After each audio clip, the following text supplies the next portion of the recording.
I second. Sorry about that. All those in favor say aye. Okay. Opposed? I wasn't here, so I don't have much to say about it. So, Okay. All right. Any public comment other than what's on the agenda tonight? Anybody? No? Okay. We're going to new business, a special presentation of a historic preservation permit. Amy? Yeah, so we have a potential historic preservation permit. They haven't turned in their application completely yet, so this is an advisory presentation to gather comments from the HPC. But it's for 101 Railroad Street, which is on the National Register, and there is the nomination in front of you as well. And it has a number of names: the Grand Pacific, the Kennedy, and the Park Hotel. Now it's apartment buildings. And it has been altered a lot over time. And so, yeah, you guys are ready to go.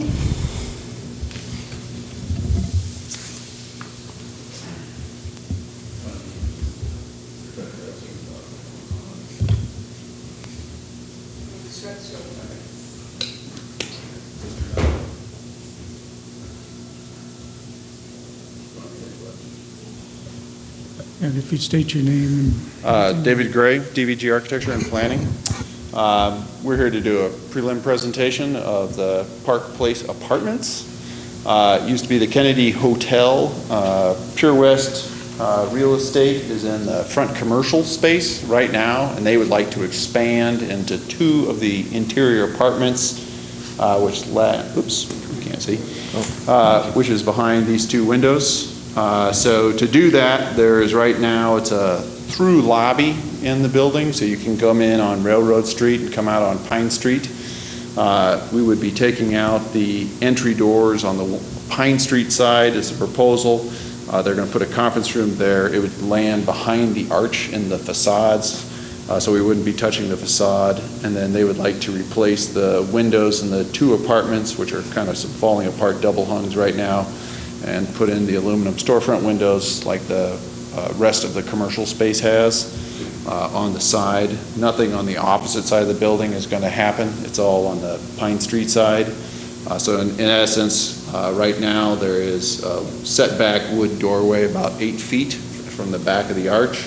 The 2 sets of windows, the building has been effaced over on the main floor. It actually has what appears to be more detail now than it did originally.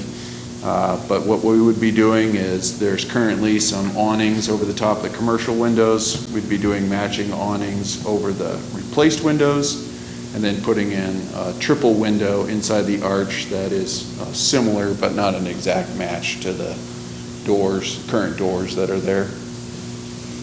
So, but since we're doing some work on the outside of the building, we come to you guys. So, but then they're taking out basically 2 of the apartments, and then this is an open office area in the back of it. So, but that'll leave them for 1 commercial space from here all the way back to here.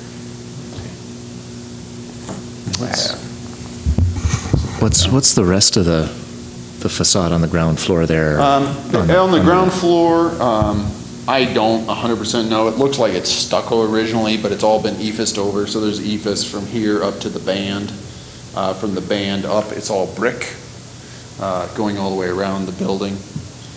This side originally had a bunch of various punched openings. I don't think any of these are the original openings. It looks like the original lobby on this side was a square that had some tall, skinny windows that went down this side. This door location, anyway, appears to be the same, but it was recessed, I think, originally, and now it's flush as a fire door or something like that behind it, and some stairs or fire entryway. I've got the main entrance. This is actually the side of the building.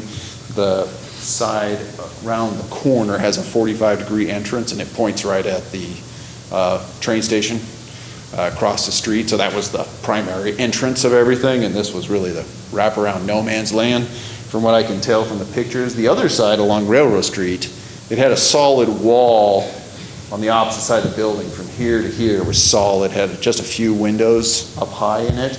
But in this section, it actually had some big storefront, floor-to-ceiling storefronts, kind of like the downtown. All that's gone. None of that stuff exists right now. I've got, I actually found some pictures. I'll go past this. I think guys take a look at it. It's 1913 kind of pictures. This is the side that we're doing the renovation on. Okay. So this is the side that's being renovated.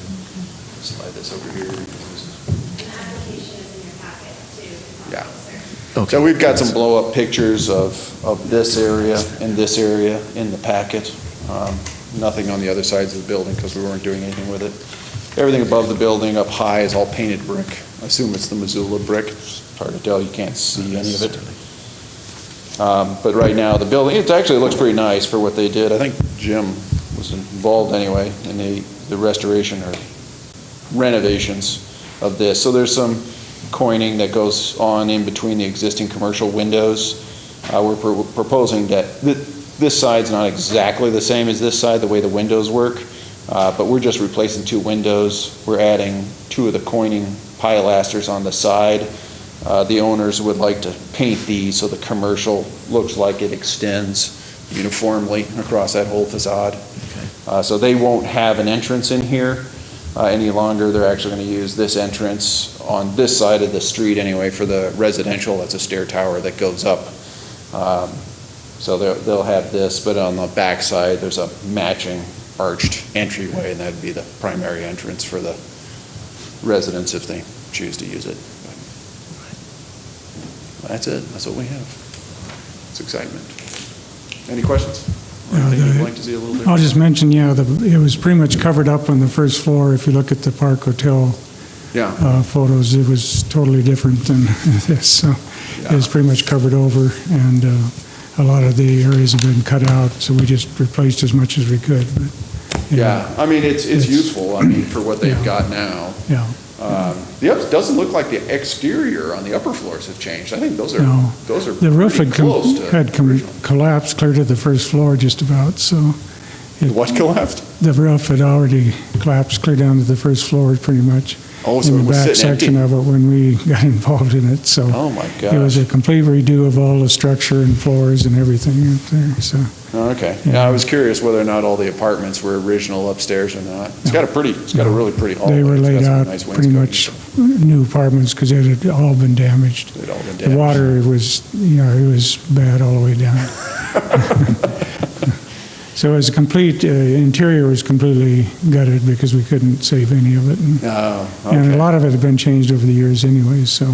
Okay. But, and the exterior was just to bring back as much as we could with some windows and Yeah, stuff. the exterior does look to be in pretty nice shape. I mean, the ephes is actually all in good shape on the lower floor, so it's all. Which is amazing for that stucco. material. Which is really quite amazing for where it's located, but it's turning out to be a little hipper part of town, which is kind of nice, so. But no, I mean, it would be really cool if they put the storefronts or something like that in later. I mean, you'd have to take the rest of the apartments out of the main floor, but that wouldn't surprise me if that starts to happen, because the downtown's getting more built up. I mean, it looks a lot nicer. Did you guys see on this little thing, it talks about the water fountain? I think this was the impetus for the circle around the X's, because they built, it was the largest single native stone carved fountain, and it was stuck right in the middle of the street where the X's are, so they'd have a nice turnaround for everyone coming off the train, and it would frame or that side of the street because the Milwaukee station had been done on the other side, and it was much fancier. And so it was kind of interesting. And also it talks about how it really upset the neighbors on the other side because now it kind of made it look like there was the end of the street. I was reading something in here when they built a station, I think Higgins built a station on the end, and that was, quote, that's what really divided it. And so there was a New Year's party, and so the neighbors on the north side came over and burned down the station to make sure the street went through. So we rebuilt it. Actually, it was Woody, I think. Woody? Woody, yeah. Woody that did it? That was pretty interesting. I didn't know that. But, it's kind of interesting. If you look at these pictures, you can see the main entryway, It's definitely pointing at what is now the backside of the street. Yeah. But for everyone else, that's where you came to Missoula. That was the airport. So, but was the awnings on the building when you were working on it? I guess they were retrofit added. We've got We some saw- old photos I can show you. Yeah, I think we saw it in the historical submission, wasn't it? Yeah, there was the 1983 report Yeah. where you're credited with the Yeah. picture. Yeah, and so they'd added a bunch of kind of flat awnings like the Hammond Building has.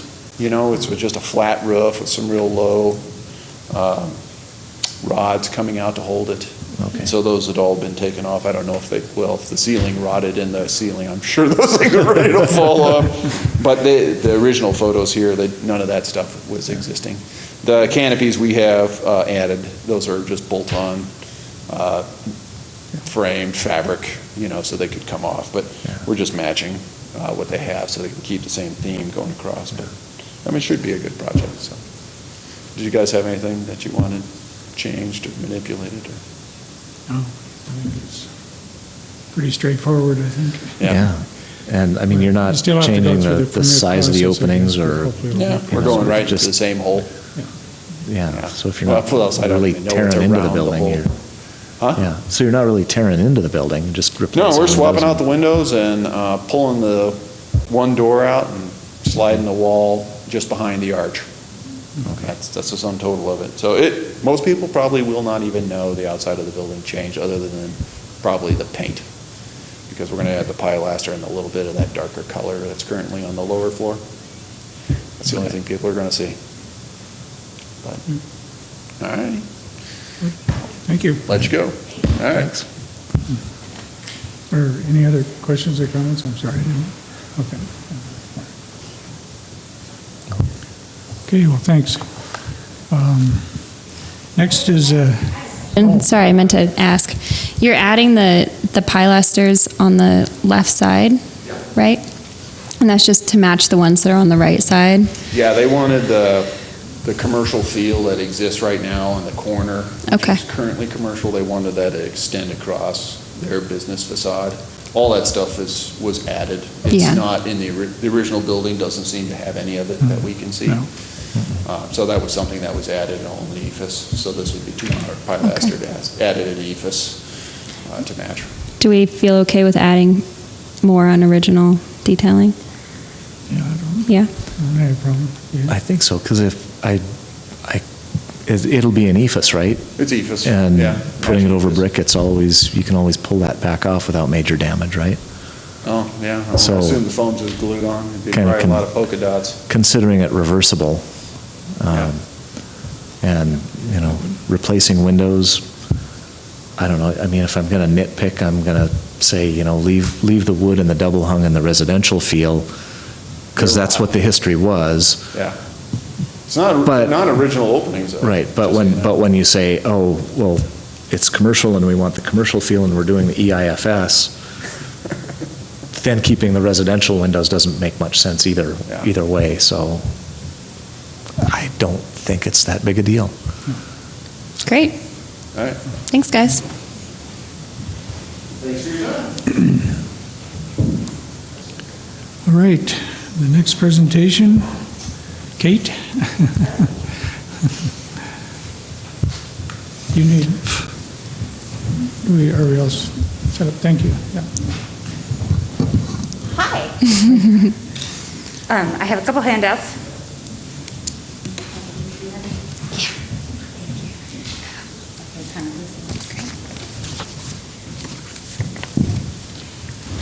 Good evening.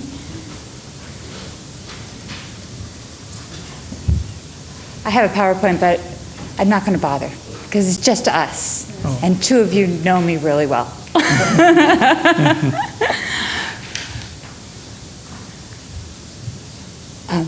My name is Kate Hampton. I work at the State Historic Preservation Office, and I just asked Emmy if I could come down and talk with you guys just by way of introduction. So my job at the State Historic Preservation Office is I'm the CLG coordinator, so the Certified Local Governments Coordinator, Community Preservation Historian. And so, of course, Missoula was established as a certified local government in 1988. When you passed your first ordinance, and this commission was established. And you've been what we call a CLG, Certified Local Government, ever since then. And I had a little presentation, and maybe I'll wait until got some more folks around to kind of give a little training on the background of the Certified Local Government Program. But I will let you know that you are one of 16 CLGs in the state. We haven't expanded the program in a little while. The last CLG to come on board was Columbus-Stillwater County a few years ago. We bumped up to 16 at that point. What our office does, and I'm sure you guys know because you approve the applications and the reporting every 6 months, and an application every year, is we are funded through the National Historic Preservation Fund. So we get our funding directly from the federal government's National Park Service program. We wait for our appropriation to come down. Every state that has a state historic preservation office, and all 50 do, plus Guam and Virgin Islands and the other territories. And I always thought working at the SHPO in the Virgin Islands sounded like a really good job. Maybe when I'm ready to retire, I'll go down there. So the apportionment that each state gets from the Historic Preservation Fund is dependent on the population of the state. Once we get that federal money to run this preservation program statewide, we're required to give 10% of that historic preservation funding to certified local governments. And how we choose to do that in the state of Montana is to divvy it up equally, essentially. We've tried different approaches to it, where we'd have competitive grant programs. We can be very flexible in how we apportion the money. But because we only have 16 CLGs, and because many of those communities really depend on the $5,500 a year we give them, they wouldn't have a program without it, we have chosen to do it this way and just make it equitable across the board. You get $5,500, you can use it for projects, you can use it for staff funding, many approved eligible activities under the grants manual. And if you ever have a question about what's an eligible activity or not, just call me and we'll look it up and we'll figure it out for you. So that's basically the program in a nutshell. We also provide a lot of technical assistance. We do a lot of outreach and education programs. One of the best ones we're going to do next week with the Montana Preservation Alliance is the Road Show. Started in Dillon, then we went to Lewistown, Red Lodge last time, and this year it's in Columbia Falls. Jim will be there. Are you going, Steve? Come on, you've been to every one. That's sad. Just to Red Lodge? But I would encourage you to go, and it's every 2 years, and basically it's a rolling tour, it's a bus tour, and it's a lot of fun, but it's also connecting people to place. You can read about it, you can educate people about it, you can write National Register forms. There's really no comparison to being in the place and having that story unfold before you in the place where it happened. And so that's the idea behind the roadshow, is to get people out to places that they wouldn't normally see, sort of like your unseen Missoula tours that are so great, and have people experience more thematic tours of a community. So that's a really fun one. Another big project that our office does, and that I've been doing for the last 10 years, is our Identifying African American Heritage Properties project. And our last iteration of it surveyed historic properties statewide. We focused on Helena, but we also identified properties within CLGs, because you're the guys that I know the best. And we actually documented, I think, 4 historic properties in Missoula associated with your African American history, and it'd be really fantastic if we could keep that going, because it's a fascinating tour. In fact, Bozeman kind of now does a Black History tour of Bozeman, kind of building off that process. I think that would be a really fun one to do around here as well. So we do a myriad of things. I'm kind of jack of all trades in the office. I also do the National Register program within certified local governments. So if you were looking to do a National Register nomination or update your district, like we did here a few years ago, then you'd work with my office to complete that survey and get that nomination process through. I'm not going to give you the whole history lesson of the National Historic Preservation Act, but I would really enjoy, National Register is my thing, as everybody knows. I would enjoy coming down and providing training to your commission, to anybody who wanted to come and do a local workshop, just so you know the ins and outs of the terminology and the criteria we use to determine whether a property is eligible for the National Register of Historic Places. Because really it is the baseline for all of the work that we do at the federal and even state level. We use that criteria and say, is a property eligible for listing? And then we know whether or not we need to consult with a federal agency or a state agency on an undertaking. And the most CLGs tie their, when they do have design review, they tie it somehow to the National Register designation. Here in Missoula, I think you only do individually listed properties rather than contributors within districts. I understand that there's something coming up on the 18th with City Commission. Is there something coming up regarding proposed design review or overlay for the university Oh, for the area university, district? yeah, the character overlay The character is going overlay. to City Council, so that's really exciting. It is It's like a exciting. huge step for Missoula. It is Yeah. exciting, and we'll talk about it. Okay, good. And then another big part of my job is like when you are updating your ordinance, and I've gotten a few things from you, kind of questions, is I do help and provide technical assistance regarding writing ordinances, language, things that need to be there in order to continue to be a certified local government, language. I can provide examples from other communities, not just in the state, but across the country, that might be good models for you. So I just wanted to let you guys know that I'm here and available, phone call away, and always willing to take a drive down and hang out with Missoula folks and help you any way I can. And that's it. That's all I was going to say.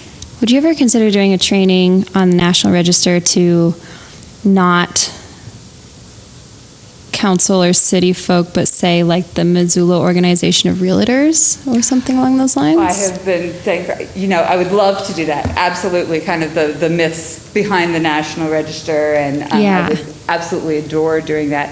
One of my other big things I would love to get in with the realtors and actually do an architectural history lesson so that every building isn't described as ranch or Victorian on the websites.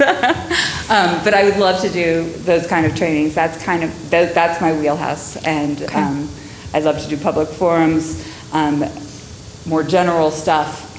But for you guys, if you want to know the ins and outs of the process of being a CLG, what it means, exactly what your grant money can be used for, I'm very happy. It would take a lot longer than we have this evening, but I'm very happy to provide that service. I can come down to a day-long workshop or afternoon or however you like.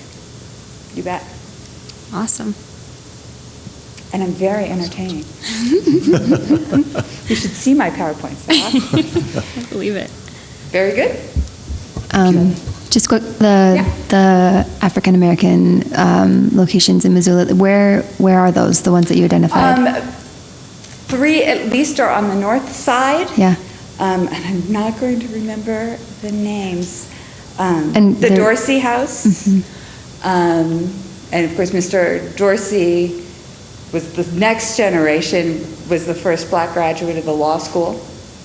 And he went on to be a very important civil rights leader in Milwaukee, actually. There's the Dorsey House. There's at least 2 other houses there on the north side. Of course, Fort Missoula itself has a very strong tie to African American history. There was briefly a black baseball team that played in Missoula. I haven't quite dug all that out yet, but I really would like to. And so there's a very rich history because we focused on Helena the last time. In fact, I'm working with a consultant tomorrow to try and figure out what our next grant is going to be, what our next application, and what we're going to focus on for our next phase. Yeah. We have the Fort Missoula, troops, and Fort Missoula. Right, exactly. The bicycle.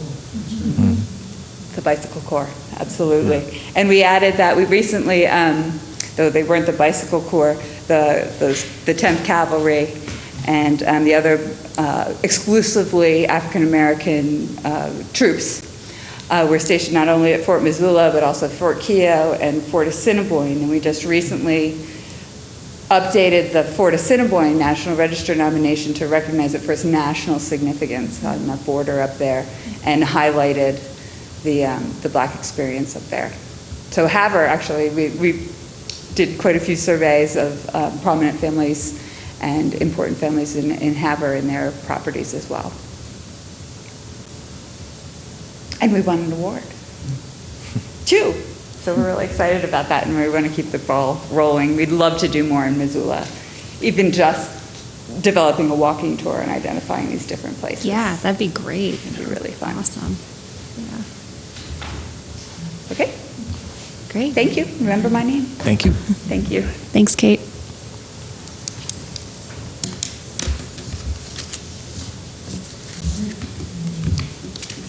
Business, want to talk about preservation money?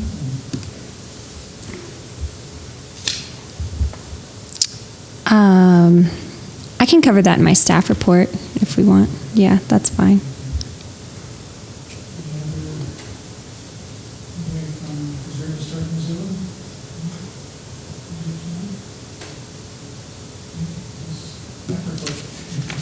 Sure. I think this might be our shortest meeting we've ever had. This is kind of incredible.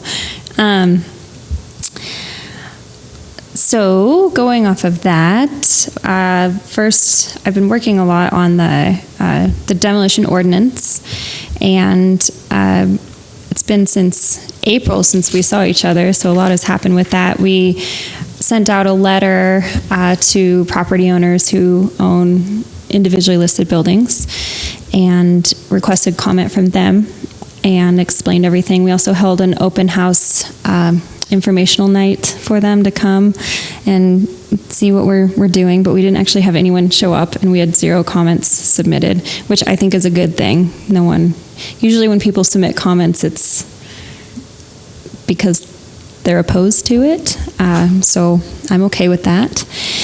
And then we went out for agency public comment. We got 1 comment from Missoula Organization of Realtors, which was against it, and we got 1 comment from the public, which was for it.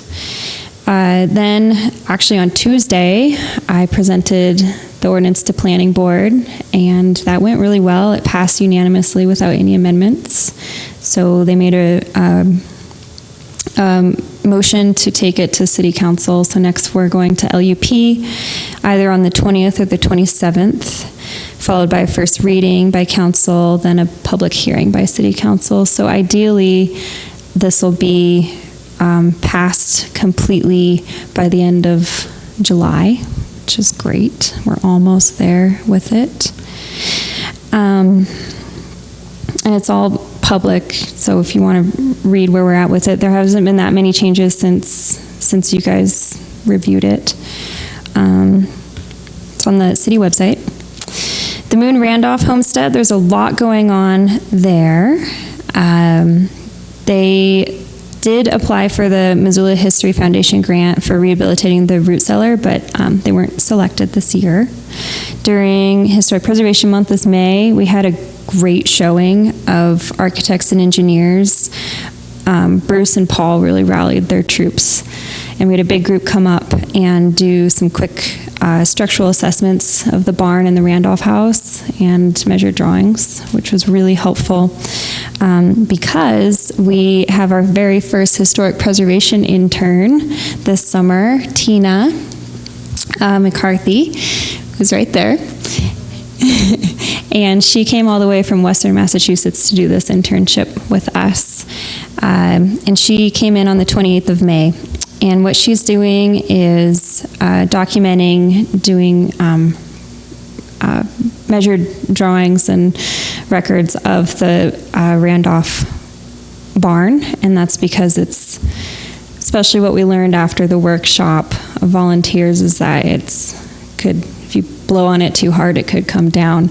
And we don't have any measured drawings or any sort of documentation for it, and it is kind of the icon of the site. So we're wanting to get that down on paper as quick as possible. And so Tina's doing that. I think after I talk, I'm going to call her up, which I didn't tell her, and she can tell us a little about herself, just a little bit. She's got a great past in historic preservation. So,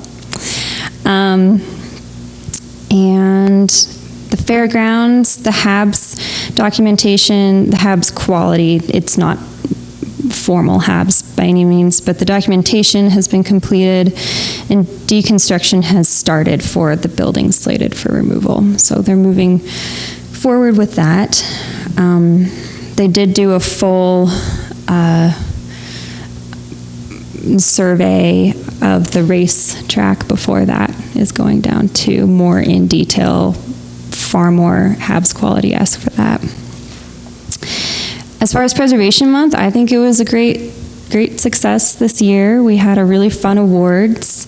We had a lot of people show up. It was at the public house, and we partnered with Preserve Historic Missoula this year. So we got Western Cider donated a keg, and Bayern Brewery donated beer, and it was a really good time. Then we had the pop-up museum in the Hammond Arcade for First Friday, and we had a couple hundred people show up for that. So it was really great over the course of the night. That was really fun. The bike tour was popular. I did not attend, but I heard it was very popular, and Jim led it, so thank you, Jim. We had over 20 people show up for that. Just about 30. That's great. That's a big bike group. And then we wrapped up the month with the workshop up at Moon Randolph with the volunteers. So we got a lot done and a lot of awareness out there for that. Which leads me to Unseen Missoula, which I've kind of been keeping you guys updated as much as I can. It's really taken off. It's the partnership with the Missoula Downtown Association for offering heritage tours and programming for downtown. And we have the Unseen Missoula tour, which took off after September's tour that we threw last year, which was incredible. Jim and Jolene saw that. Currently for the basements and back alleys, we have the Hammond Arcade, the Elks Lodge, and the Montana Building. So the basement of the Montana Building, the tunnel, and the barber shop under there. And we've also have the Riverwalk tour, which is more of a guided interp tour of the Clark Fork downtown. And we've hired one intern who's pretty much full-time now, and that's John Sand, who came and presented last in April. And we have 5 tour guides that we've hired. And tonight was our very first public tour, and Kate went on it, and I went on it. And it was good. I mean, you know, it's a brand new program, so it's still a little rocky, but it went well. We hosted 2 media tours this week and got a lot of press, which has led to selling out of June, July, and August for our Unseen tours. And we're offering 2 a week, one on Thursday and one on Saturday. Saturday is 11:30 and Thursday is at 5:30, and that's for each tour. So we're thinking about hiring more tour guides, trying to find a little more funding for that, and get some more days going because the phones are ringing off the hook at MDA. So it's a lot, which is great, but it's a lot. And they're 90 minutes long. Other projects, currently working with Verizon for the placement of a cellular antenna, and they're looking for a spot on the corner of Higgins and Spruce. So I've been talking to the consultant about that, but we haven't gotten anything formally submitted yet. So, and I've never done one of those, so I might follow up with you on that. And that's it.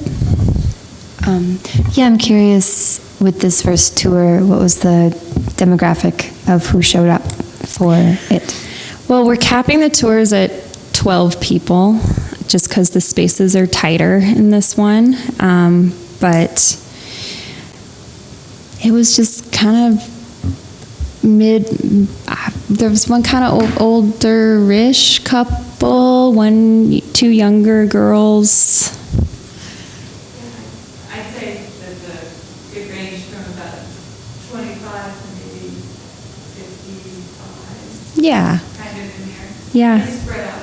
It was very spread out. And any specific feedback at the end?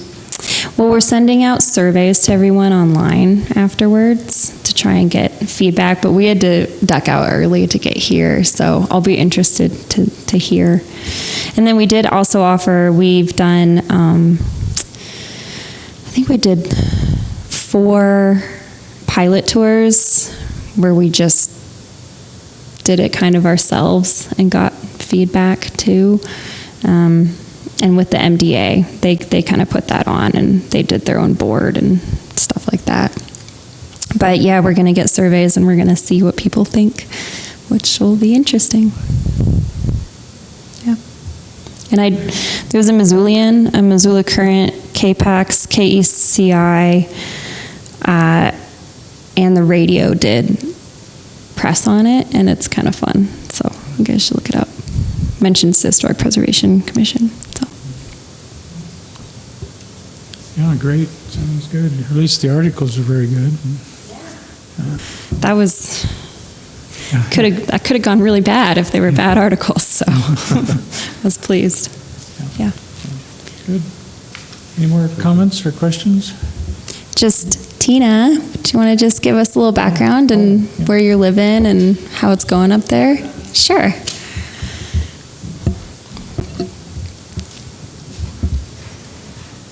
Hi, everyone. Do I need to turn this on? Yeah, that'd be great if you could. Okay, the light needs to be on. Yeah, I think we're good. Okay. Hi, I'm Tina. I am from Massachusetts, as you heard.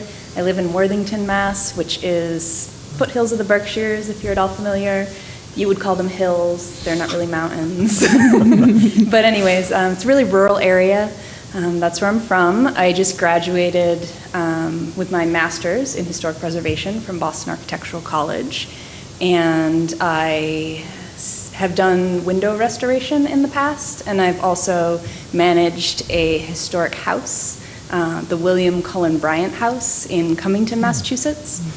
And that house, that is actually the reason that this internship appealed to me so much, because they're both homesteads. But my homestead was very, very different.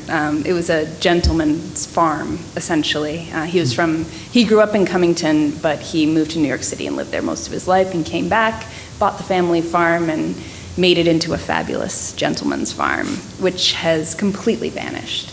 And I would love to see some of the programming at our homestead that we have at the Moon Randolph here, because it's so interactive and the landscape is so intact. And that's the one thing that makes me sad about the place that I come from. The landscape is, the fields are there, but nobody uses them. The barn is there, but it's empty, and we just give house tours to very few people. So anyway, that's a little bit what I've done in historic preservation. And so now I'm at the Moon Randolph homestead. I'm living up there in a wall tent, which is now waterproof, and that's awesome. We had to do a little, the caretakers fixed the tent platform. It was allowing rain to kind of river through, so that was an adventure. But it's really awesome being up there. The landscape is beautiful, and yeah, and I'm soon going to start transferring the drawings that I've been doing. I've been doing field sketches up at the barn, and I'm going to bring them down, hopefully to a computer, and start making those drawings. Hopefully tomorrow. Oh, that sounds awesome. Yeah. Tomorrow. If that works. Okay, yes, that's fine. Works. Okay. I was trying to think of who offered to help me, but I think it was that me. was you. Yeah. So we'll work that out. Yeah. Mm-hmm. All right. Yeah. So, sounds good? Yeah, thank you. Yeah. Thanks for coming. Before you run off, I just thought it was really interesting. Could you mention what you did your master's thesis on? Oh, Sure. yeah, yes, please. Absolutely. I actually, by complete chance, the case study for my master's thesis was the deconstruction of the mercantile here in Missoula. I wrote my thesis on deconstruction as a preservation strategy. And so I looked at very much an outsider's perspective. I didn't have any idea the politics behind what happened here. And a lot of what happened here was also due to your ordinance, which added another layer. But I was really looking at the language around deconstruction and how salvage was being used by the developers to kind of justify their position. And so I was just looking at how that happened and how it would be helpful if historic preservationists would define their position and kind of appropriate deconstruction into their strategy as like a worst case scenario solution if a building does have to come down. And that way people wouldn't use it to detract from the building reuse if it were incorporated into the natural flow of preservation. We have a hierarchy of treatments that are applied. You know, you have to rule out the best treatment before you can proceed down to the others. So if deconstruction was tacked on the end of that list, then there wouldn't be so much confusion. Thank you. Something like that. Could we schedule a meeting with you? Because it sounds like you might have some lessons for us. Oh, absolutely. And my thesis is available to anyone who is interested in it. Okay. Just keep in mind that I'd never been here, so apologies for any inaccuracies. Well, no, that might be the refreshing part of it. Yeah. Is seeing it independent of the politics and just more the, like you said, the outsider's view of the issues themselves. Absolutely. So That would be Tina won't refreshing. be here for our next meeting. She'll be gone by then, but we could do a special sub meeting, maybe Sure. if you wanted to give your thesis presentation or just talk about it, if you'd be willing to do Yeah, that. I guess. I think I have access to everything in the Google Drive. I can, if people give me their email addresses, I can add you to my Google Drive share. Like I can share my file that way, if that works for people. That'd be great. Yeah. That way you can read it at your leisure. Would love And, to, yeah. Yeah, we can talk. Okay. Great. Thank you, Tina. So, all right, this is going to be a short meeting. Any member comments or anything issues? I'll make a quick comment, not to make the meeting longer. But in my capacity with HRA, I was able to participate in one of the tours, the unseen back alleys and whatever the heck it is. Yeah, basements and back alleys. Yeah, it was good. It was very good, and I'm glad that they're filling up. So I think you guys are doing a good job. As you say, there's maybe some kinks to work out, but it's coming along. Thank you. It's good. Yeah. That was all. Sounds great, thanks. Anything else? So if you have a chance. Oh, yeah. Yeah, and HBC, you guys don't, we're sold out, but if you want to go on the tour, just let me know and you can come on the tour. So, yeah. Great. Thanks. Oh, also, it's a new season for donated services, so don't forget to put your name on them. And also, remember to, write down all of your work outside of our meetings too. So coming on the tour and participating in that. Jolene, I know that you're going to help Tina maybe with measured drawings, all that stuff. Just remember to record all that too. So can we hold on to this and give it back to you later, or how does that work? Yeah, what would be easiest for you guys? If I have them? Okay. Or if you want to keep it, we could each do What we want. their own? Sure, you Okay. bring them back. Yeah. Just so long as you don't lose them and then we lose all those hours, so. Okay. Yeah, because I forgot to put down the tours, so. Yeah, I'll get that. yeah. Okay. All right, any other thing? All right, then the meeting's adjourned.